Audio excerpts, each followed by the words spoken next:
अग अग सूनबाई, काय म्हणता सासूबाई? सुनबाई, जरा काल निर्णय बघून सांग बरं, या वर्षी अधिक महिना कधीपासून सुरू होत आहे? 2-3 दिवसापूर्वीच माझ्या सासूबाईंनी मला अधिक महिन्याची आठवण करून दिली.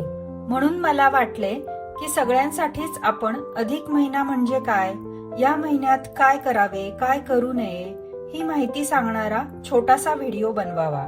चला तर मग सुरू करूया.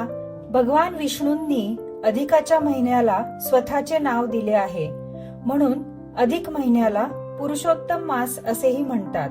अधिक महिना हा हिंदू पंचांगानुसार दर 32 ते 33 महिन्यांनी येणारा एक अतिरिक्त चंद्र महिना आहे. हा महिना चंद्रवर्ष आणि सौर वर्ष यातील अंतर भरून काढतो.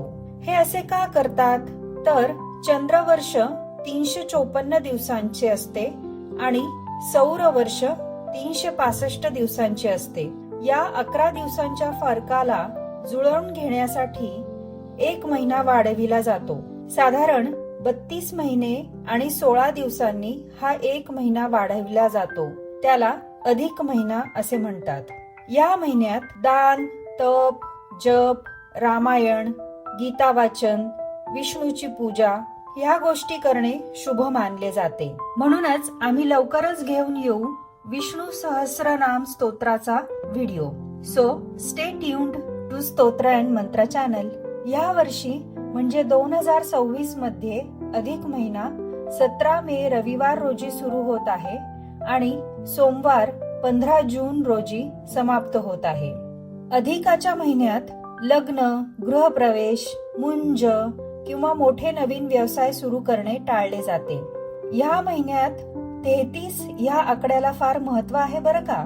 दान करताना 33 पदार्थ किंवा 33 वस्तू दान करण्याचे विशेष महत्व आहे. म्हणून 33 अनारसे जावयाला करून दिले जातात. 33 आकड्याचे महत्व का आहे हे सांगणारा व्हिडिओ लवकरच स्तोत्र अँड मंत्र चॅनलवर अपलोड करू, त्यामुळे बेल आयकॉन दाबा.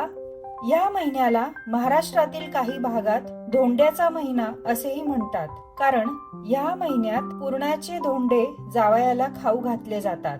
पुरणाचे धोंडे म्हणजे कणकेची छोटी पुरी लाटून त्यात पुरण भरून त्याचा गोळा बनवून तळला जातो. तर ही होती अधिक मास म्हणजेच पुरुषोत्तम मास म्हणजेच धोंड्याचा महिना याची माहिती. पुन्हा भेटू अशाच एखाद्या स्तोत्र, मंत्र किंवा उपयुक्त माहिती सोबत. तोपर्यंत नमस्कार.